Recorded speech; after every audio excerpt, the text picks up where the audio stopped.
Time for a Scrivener quick tip. Did you know you could take your binder from something like this to more like this? And I'm referring especially to the colors that are assigned to each of the folders or the documents. And we do that by assigning labels, and then we assign colors, and then we display them on the binder. Let's start with the labels themselves. You can go under Project Settings and go under the Label list. And so here we see the stock labels that come with Scrivener when you create a new project using one of their templates.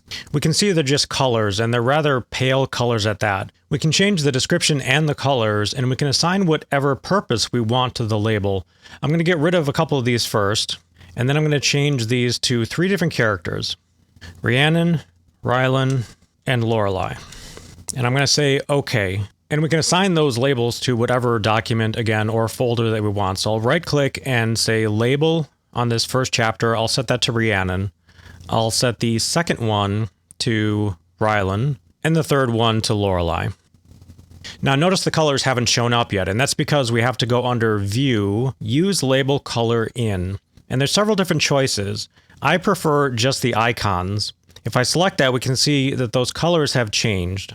Note that they're a little bit pale, so I'm going to go back into labels at this point, right-click, label, edit, and I'm going to assign darker colors to each of these. I can double-click.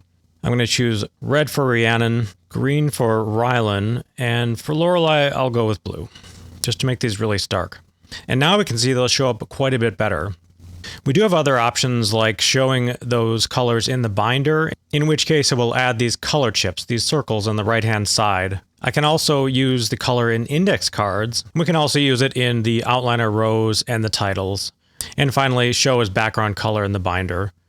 Now that I know each of those labels is assigned to a certain POV, if you write multi-POV books, this can be useful, and you would end up with something more like what I showed earlier. I can see instantly that this yellow indicates Rhiannon, green is Rylan, red is Azaria, Lorelei is blue. But you don't have to use that color to indicate characters. You could use that for setting. Tokyo, Paris, New York. You could use it for the timeline that you're writing in. You may have something in the past, the present, and the future. And you can use the color of the label to indicate that at a glance. So it's just another way to make Scrivener display information that's more useful to you because the feature is already there, so why not use it? For more tips on Scrivener, writing, and more, be sure to subscribe to A Novel Approach. See you in the next one.